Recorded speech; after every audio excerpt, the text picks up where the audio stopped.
All right, what up? It is, of course, OGP, the One Giant Podcast, running the mock draft, what we'll call affectionately 2.0 here. We're going to be riding San's video on this one straight into, as you see, the screen share showing you using PFF's draft simulator simply because it's pretty adaptable. It works pretty well. I like the layout of their system, even if I don't necessarily love some of the ordering. They're not always necessarily the best, as we'll get my little icon out of the corner there, at updating themselves quickly enough so that we get a real sense of where the boards are going. So we'll see how it plays itself out here. I think in general, that we talked about on today's episode of the podcast on YouTube as well, we made mention of some of the different things that have shifted a little bit. Trayvon Walker at the top, maybe does that move some of these other draft picks down a little bit? Andy and I debated about if it actually serves to benefit the New York Football Giants or if it's just kind of shuffling the deck here.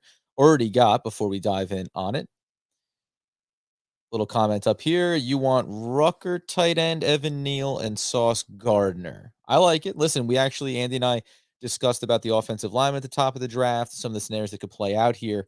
I'm wrapping my head around a little bit around Charles Cross and the athleticism. If you think about Brian Dable's system and wanting to be able to have offensive linemen that can pull, that can move, that can get out and operate in space. So certainly there's an opportunity. Maybe if you're listing here, if you want Sauce Gardner and he's there at 5 for you, then I think the realistic option is going to be that Charles Cross could be there at 7. So that'd be the way that you get kind of the best of both worlds a little bit. And then, yeah, Jeremy Rucker, listen, I like him as well as a prospect, obviously. But we see the board is up there in front of us. We'll just start to roll through this, obviously. Let's kick it off. I have it set just for 6 rounds. We'll walk through some of the trade possibilities as well. But by and large, what we're going to look for here as the New York Football Giants come up and we take a look back at what happened. So they still, again, this is one of those things, right? Aiden Hutchinson still going number 1 overall to Jacksonville. It doesn't feel like that's necessarily going to be the case, but an edge rusher of any kind, understanding that a lot of these guys, whether it be Hutchinson, Thibodeau, who's maybe dropped a little bit, obviously a player in Trayvon Walker, who's really come up the board leading up to the draft, and then even a Jermaine Johnson, who's been linked to the New York Football Giants as well. So it's still some of the functionality. And the other piece, though, that does become interesting, and we touched on this a little bit, is all of a sudden Derek Stingley Jr., who goes 4th overall to the Jets because the Detroit Lions go with Amon Gardner in this situation, and then Ikwonu goes there number 3 to the Texans. So these are all reasonable things that could happen. If you're the Jets, you probably, I think you could look and say, well, Trayvon Walker's being really highly regarded. Why wouldn't you be maybe looking at him at number 4? But if they have, 1, 2 as far as their cornerbacks, and they feel like Stingley Jr. is certainly as high up on the board as any other prospect, and they could be in good shape to do it. So from the Giants standpoint, now you have the option. You have Neal on the board. You have Cross on the board. Thibodeau is on the board. It's interesting to think about it as we look over the available and the average ADP on some of these guys. Still Trayvon Walker, he's come up, ranked 12th, now average ADP, just a hair under 8. Probably should be even higher depending on what you're listening to as far as some of the speculation around him. But if we look at now a trade possibility here. And I bring it up because when you're sitting at 5 and 7, and we'll just look to see what some of the offers are. The Jets are looking to come up from 10, the Commanders from 11, and then it's an enormous drop off all the way back to the Bengals at 31. Last time we ran the mock, we took a big jump back, I think into the 20s somewhere. I don't really want to do that. I just want to kind of be able to balance some of these scenarios out. And if we talk about best available players, again, it can be Neal, it can be Charles Cross. Um, in this moment, Kayvon Thibodeau is someone who seems like they're falling a little bit, maybe closer to 10 than to 5. It doesn't mean the Giants may not love him and may not be really ecstatic. I could also see a scenario where Trayvon Walker is gone and the board plays out the same way 2 through 4, and the Giants find themselves sitting at 5 with an opportunity to take Aiden Hutchinson, who was the consensus number 1 for so long and then has slowly fallen around here. I see I see in the conversation there, Neal should be the pick. And I'm fine to go with that. So we're going to go with that one. He's a mountain of a man, as we know, 300, I think, and 350 pounder. Obviously, we compared him, I think, in having the discussions just perceptually leading into the draft. Hasn't done anything to hurt himself, and not unlike Andrew Thomas. But then when you got to the draft, there's this hierarchy of different players rising above him. So Let's go ahead and take Evan Neal there. Let's look to see what happens in behind it. It's going to be Thibodeau that goes to the Carolina Panthers. We again now have numerous trade offers, though, at 7. You've got the Commanders. You've got now the Ravens at 14, the Steelers at 20. This is when you wonder about the possibility of teams that are willing to target a quarterback and want to come up to do it to beat someone else potentially out. But after you get through a team like the Carolina Panthers and they don't take one, teams may be inclined to stand pat. We also have the Ravens. We have a myriad of options here. I don't mind this Baltimore Ravens pick. Last time we did this, we also talked about trading James Bradbury potentially. We've stayed away from trading Saquon Barkley because in this moment right now, it feels like he's going to be a part of this team. There's really no indication that they're going to move on from that, and that's okay. You know, you're going to enter into the season with him, so we're not going to deal with a lot of the player trade possibilities here. So 14 versus 7 when you look at the players available. For me right now, after you've already had both of the top cornerbacks go off the board here, I'm not interested. We as a podcast are not interested in Kyle Hamilton. And we've already taken our offensive lineman. So Trayvon Walker, do you feel like he is a quality player here? Jermaine Johnson has been discussed, and I know that when we talk about again on PFF's board, you see we got to scroll a ways down before we're going to see Jermaine Johnson's name come up. It's listed here 32nd overall, 21st average ADP. I think that that number is significantly higher on the board as far as where he'll go. The question becomes the age factor and then just the way the rest of the board goes. If some of these other edge rushers are still there, like a Trayvon Walker, well, then just the needs board goes a little bit differently for some of these teams. So, I really do enjoy Trayvon Walker. I'm just trying to balance the books here of what the Giants can look to accomplish. I would prefer they don't go Jermaine Johnson. The age factor is interesting to me. I think you have to consider what it's going to look like to pay a guy when he's 28 or 29 years old, a significant amount of money. But let's try to play out this Baltimore Ravens one where we go 14-7. Let's try to grab 76 from them there. Let's also try to grab a third rounder in next year's draft. And it's 100%. So we know we can probably push for a little bit more. Talk about 45 in the second round, a really nice extra pick to have. And then maybe we go for that third rounder there. High percentage to go. We don't get too greedy in these trade down scenarios. Just give ourselves an opportunity to have some success. I really don't think, just to make it clear, if we said first round pick, there's some opportunity for that. But I whether or not that goes through at 44% chance to be accepted, I'm going to err on the side of caution in this one. It's a 7 position move. They're not coming up for a quarterback. They're coming up for an edge rusher potentially. Maybe it is Trayvon Walker in this scenario. So let's just try to play it. Like I said, try to play it a little bit smart here. And we'll take a couple of extra assets in next year's draft that makes it feel like we're getting value without altering too much what the New York Giants do in this one. We run that. And again, that's a perfect example. That's the 53% and it gets rejected. So let's try to work something that feels a little bit more likely and take a look at two number threes is obviously going to be pretty low on the totem pole here. I really want to try to work this two ways, somewhat quickly, while also getting some value. And then you see you're not going to get anything else other than maybe the first round pick. I'm not saying that that's a bad thing.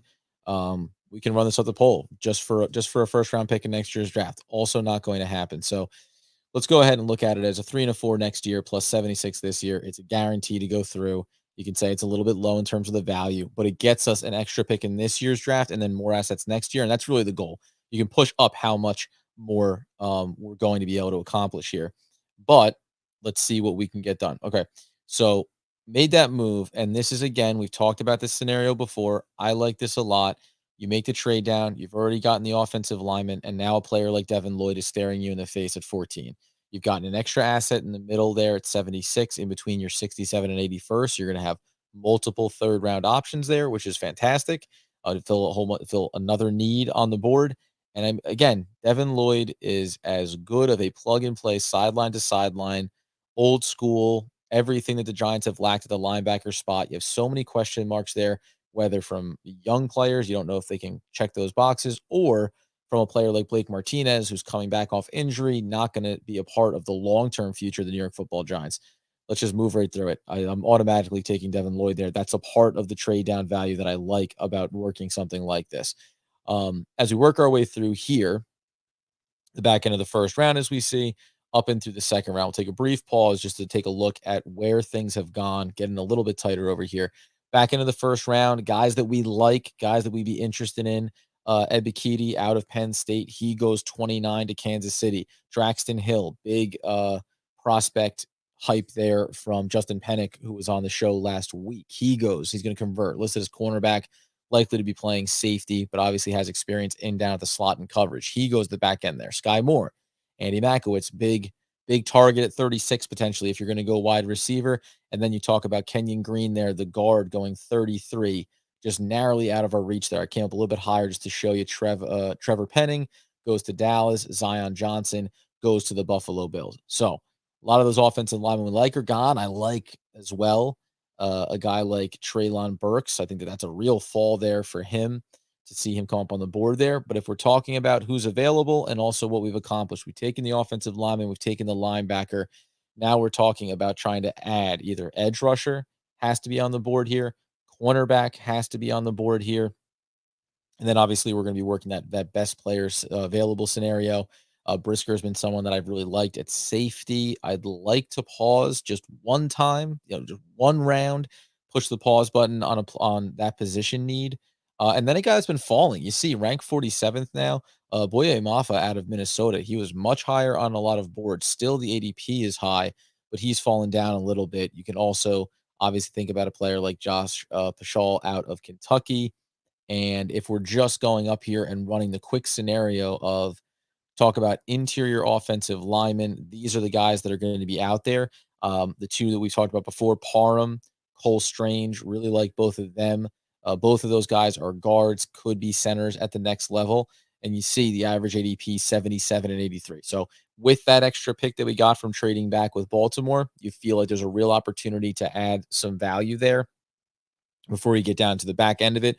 There's talent here throughout. I've mentioned before, I'm scrolling way down just to highlight Luke Wattenberg out of Washington. I think he's a late round prospect that you could say, bring him in, let him sit, and then be ready to take over going into next year. So there's a real opportunity certainly there.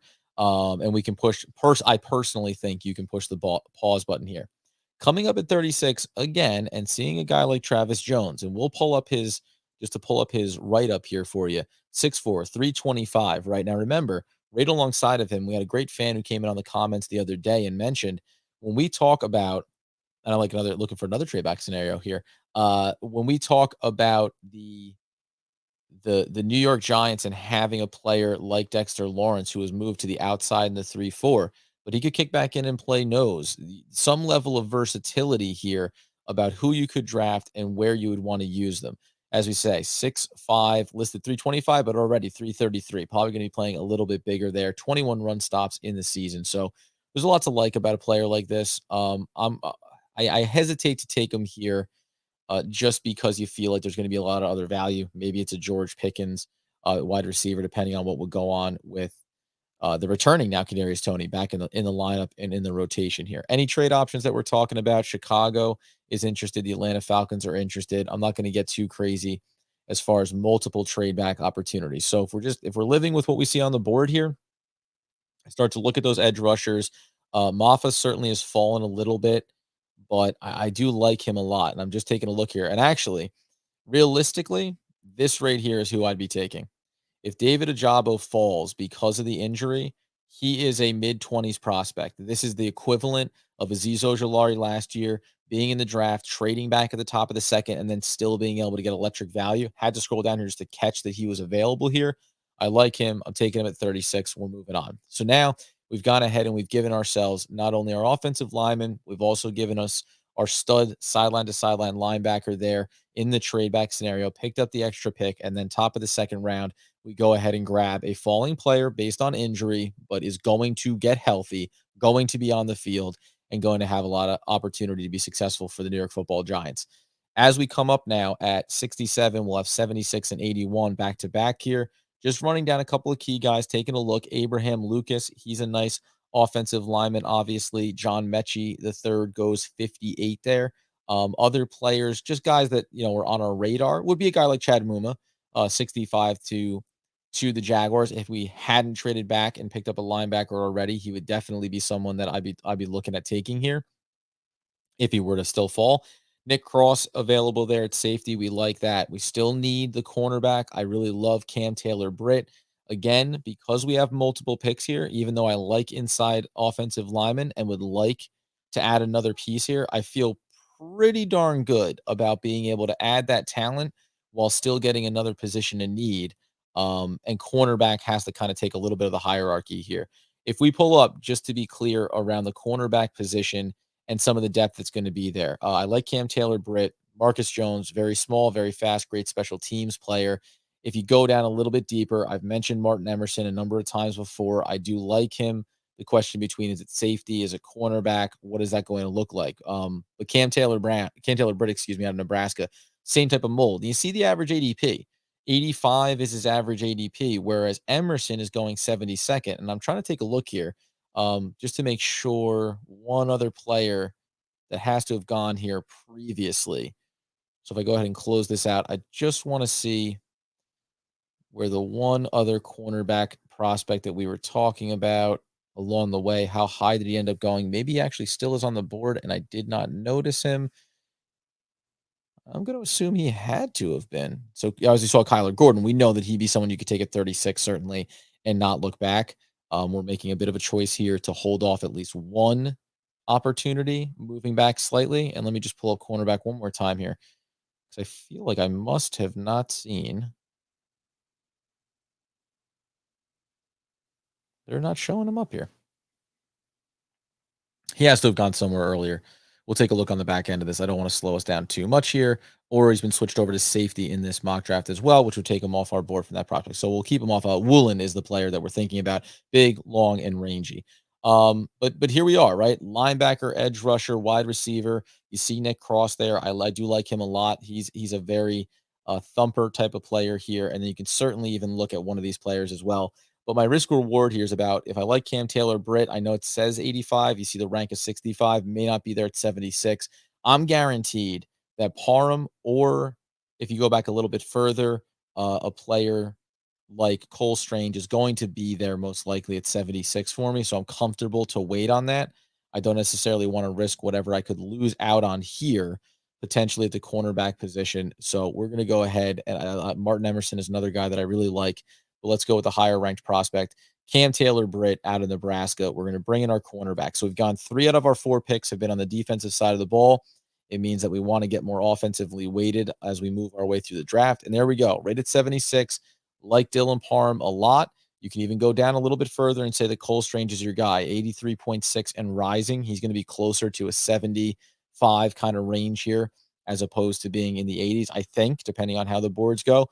But Parham's a really good pick. He can develop, play at guard now, move into center. You can let him compete and just get him into his best possible role here. So now we've given ourselves 2 potential starters across our offensive line, young starters, to pair with Andrew Thomas as well.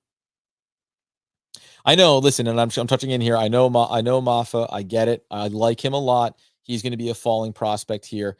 And then when we talk about now coming up here at 81. We've now worked our way through. So we've taken, again, 2 offensive linemen. We've taken edge. We've taken linebacker. We've also taken cornerback. So we feel like we've given ourselves weapons throughout this defense.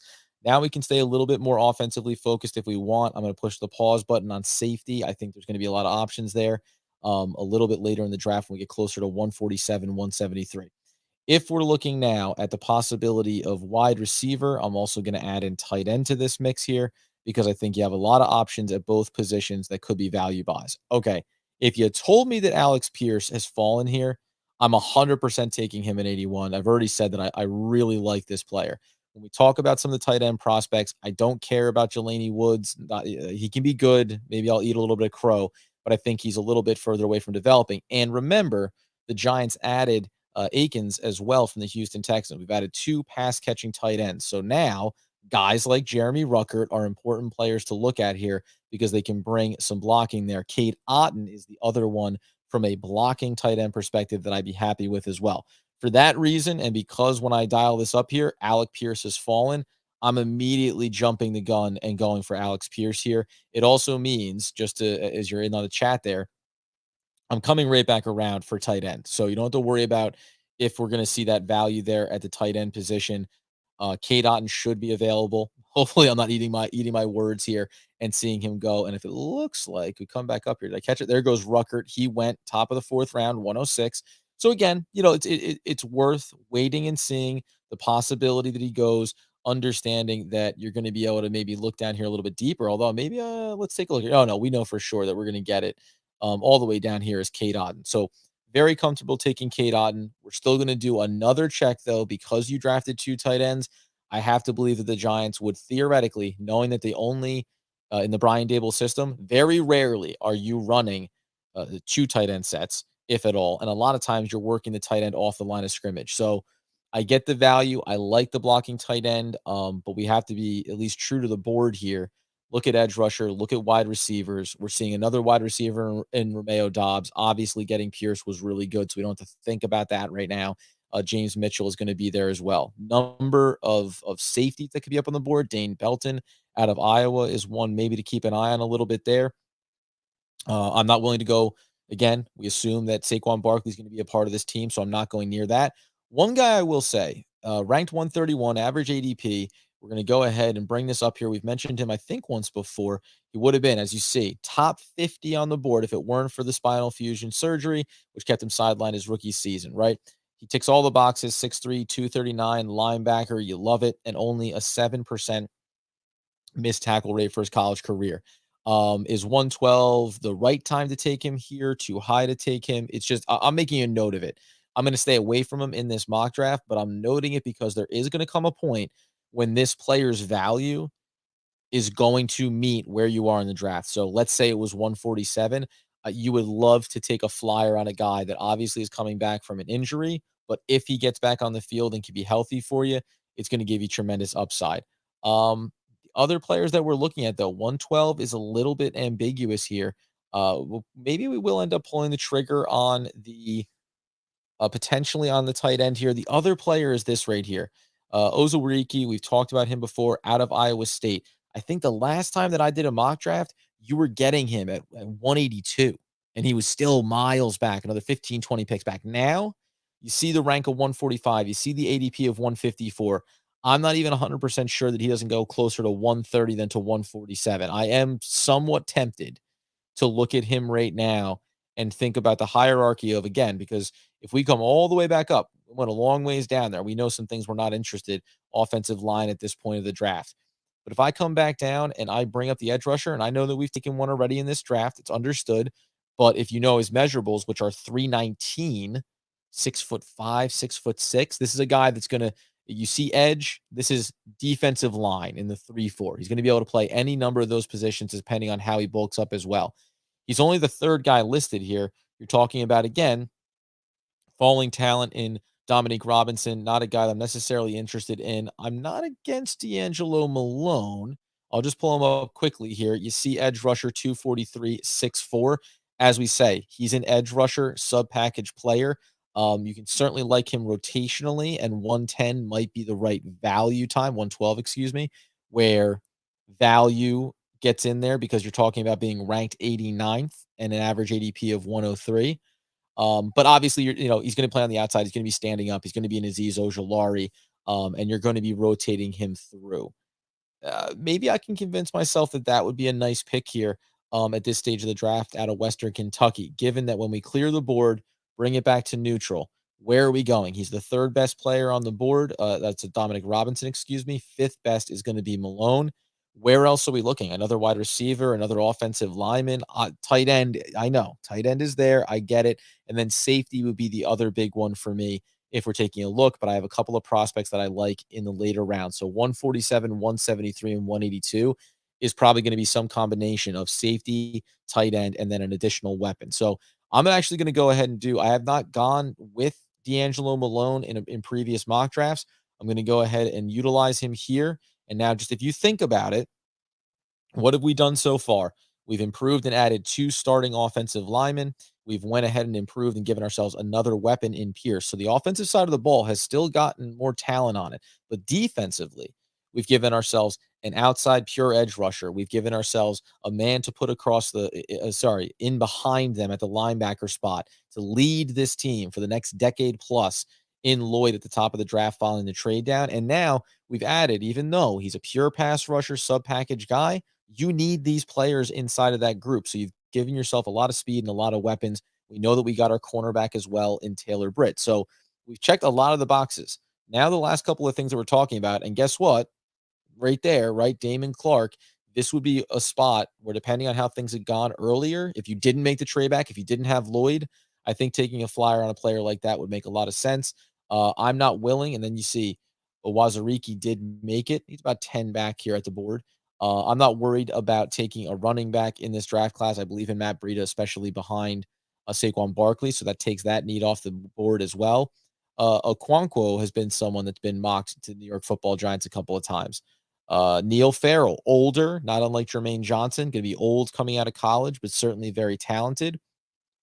But if we're going to get into what I think would be a couple of key areas of need, let's go ahead and run them up. We still want to add a safety here. I still want to add more talent there at the wide receiver position, a weapon of some kind. So now we roll through them, right? The guys that jump out, Josh Johnson has been a falling player. I think that he's talented. Andy loves of Verone McKinley III, the safety out of Oregon. I happen to be someone who likes a Leon O'Neal Jr. out of Texas A&M. And then when we get into, as we're walking through some of these tight ends, guys that I still like on the back end, I like Naylor. Isaiah Likely has absolutely plummeted in terms of where his rank is, but you see the ADP. Maybe this just ends up lining up perfectly where the Giants can add another weapon for the offensive side of the ball there potentially. And then I'm gonna keep going back to this. Well, I know people will lambaste me for it, but there's the wide receiver option that I really like, and I may take him as high as 173, and that may cost me as far as how it's perceived by the PFF draft grades. But that being the case, we can walk through tight end or we can walk through safety here. I think we did this the last time. I think we went with Andy's guy the last time. We could stick with him if we want, though. I happen to, though. Let's get a quick little look here at Anderson, simply because when we talk about him, he's again 6'2", 209, good body, good size, instinctual player. This is a player that we hadn't talked about a lot coming out of Toledo simply because we were addressing safety a little bit sooner. This actually probably is the right combination of need and then also value in the player. So let's go ahead and get Anderson out of Toledo. Let's check the box at the safety position. Let's work our way through to 173. Yeah, and again, I see just in the chat here talking about like Trey McBride. I understand the excitement around him, but when you talk about where he's going in the draft, you may have to take him as high as, I mean, if he's there at 67, that might be a surprise, and then maybe you would consider it. But he's going high, right? You can't take him at 36. We all know that. So sometimes the better athletes, especially the tight end position, those are going to be guys based on your needs. It's going to be really hard to pull the trigger on one of those players with everything else going on. So again, we come up at 173. Let's reset it with wide receiver. Let's also reset it with that safety position not safety position, as we just took that. We also want to keep our eyes out on the tight end role. And again, you're seeing what you see the theme that I'm running with here. I don't care if I take a tight end, honestly, because I'll go into best available on the back end of this draft. Undrafted free agents undrafted, yeah, quality free agents are something we're going to look at before we get to Thursday night, Andy and I on the podcast of, hey, here's guys that may not get drafted and you're going to want to immediately jump on them. Let's keep the board fully open and just recognize a lot of offensive linemen. You have some running back opportunities here. If the right need fell, you certainly could look at it. Guys that jump out, again, Josh Johnson would jump out to me here. Tyler Batty would jump out if I was looking to get my toe back into the running back room. But as it stands, I just cannot see a reason to do that short of trading Saquon Barkley ahead of the draft. There's Andy's boy, Hassan Haskins. There's my guy, Noah Elise, who I love on the defensive front. We've already added a lot of weapons there. And this is why a little bit higher there. If you wanted to go tight end, I think Leon O'Neal Jr. can still be there for you. And I really like him as a prospect. So there's probably a world where we go with him somewhere along the way. Linebacker Sanborn, we've added some talent there already. Jake Ferguson is not a bad one. If I'm looking for options here, 175, the rank of 205 as far as the ADP. I do like him. I'm trying to get up 6'5", 250. Like him a little bit. Looking for just an extra right up there. Didn't get it on him. I'm torn between here what I want to do, but let's check the box of the tight end. Let's bring in someone we think we can develop. We know we pushed the stopgap button on it here. And the reason why I say I'm hesitating is because if my guy isn't here, this is just the theme of all of these mock drafts. It's always going to be Dontario Drummond out of Mississippi. You see the 220 rank, the 192 ADP, just to be clear as we wrap this thing up, the 192 ADP for Dontario Drummond, that has moved over 30 positions since we started really getting to the draft. Post combine, he has gone from 235, 240 undrafted, priority free agent after the draft finishes. Now he's getting talked about up at 192. So 182, I'm ecstatic about getting him. I take him as high as 173. I believe in this prospect as being a player. And if you think about the two wide receivers we brought in, Alec Pierce is on the outside. He's your speed. He's your side. He's stretching the field. Dontario Drummond is your Sterling Shepard. He is your move the sticks guy. He's not exceptional at any one area, but he checks every single box across the board. You watch him at the combine, you go watch his highlights. He jumps off the tape to me in a way that speaks well higher than where his draft stock currently stands. We'll find out. I'm speaking about him in a lot of ways. No, I don't need to sign up for that. I speak about him in a lot of ways the way I talked about Carter Coughlin, and you can speculate on whether or not that panned out. But a late round pick that I think you get tremendous value out of, and Carter Coughlin, special teamer now, obviously he's had some rotational reps. I'm very excited to see how he looks inside of Wink Martindale's system. Let's wrap ourselves up, get out the door here. Evan Neal at 5. We love it. Gets a great grade. The trade down with the Baltimore Ravens from 7 to 14. We picked up 76. We picked up a third and fourth rounder next year. Great to supplement that, knowing that we can move around the board and target guys in next year's draft class. Devin Lloyd gets an absolute A minus. I was gonna say A plus grade. Gets an A minus grade here, but incredible talent. The need falling here, the value of the player in Ojabo and getting him at 36 is tremendous. Plugging in Cam Taylor Britt outside, big body cornerback, physical player. Love that. Parham is a steal at 76. He may come in, compete, and take over from Feliciano at center and force him to go back to his original role of guard or vice versa. He's going to give you versatility, depth. Wouldn't be surprised if he takes over in camp and is named a starter if you bring him in. I don't care what this grade is here. I love Alex Pierce. I love getting him. The D'Angelo Malone one is an A plus grade at 112. I think it's a steal there. We'll have to go back and reference this about is the value there as far as the opportunity to draft him. So check back in with the podcast tomorrow, and I'll reference a lot of these guys and the ability, the realistic ability relative to where ADPs are in some other sites. Jake Ferguson gets a bad grade. It doesn't matter. I'm just trying to plug a need there. You can give me any other number. I could take a punter there, to be honest with you. And Dontario Drummond always gets a bad grade, and I always don't give a crap. I'm always going to take Dontario Drummond. I want him on this team. It got a D minus at 182. I would take an F at 173 and love having him be a part of this. The overall grade is an A minus. I've said this before. I don't care about what we're seeing as far as um, draft grades coming out of this because PFF, they have guys ranked in different areas, different things going on. But let's just go back and run through this one more time. We get our starting tackle to pair on the other side. Our bookends are now in place. We get our stud sideline to sideline linebacker with our second pick. We add a player that's coming off injury, but was regarded as a top 20 to 25 pick in the NFL draft. We get him all the way back at 36. We address bringing in another weapon into the secondary with a cornerback, and then we bolster the offensive line, maybe give ourselves two day one starters out of this draft class there. Add more weapons, add because of the value here of D'Angelo Malone, because of the value here of a Tyson Anderson out of Toledo. Those are great pickups there at 112 and 147. We'll confirm if those are viable, and then you get another weapon. Again, this to me from a need standpoint, and then how you would address it. I'm understanding we have a trade back there. This would be the way that I would look at it. Realistically, if we want to just remember, what if we can't trade back?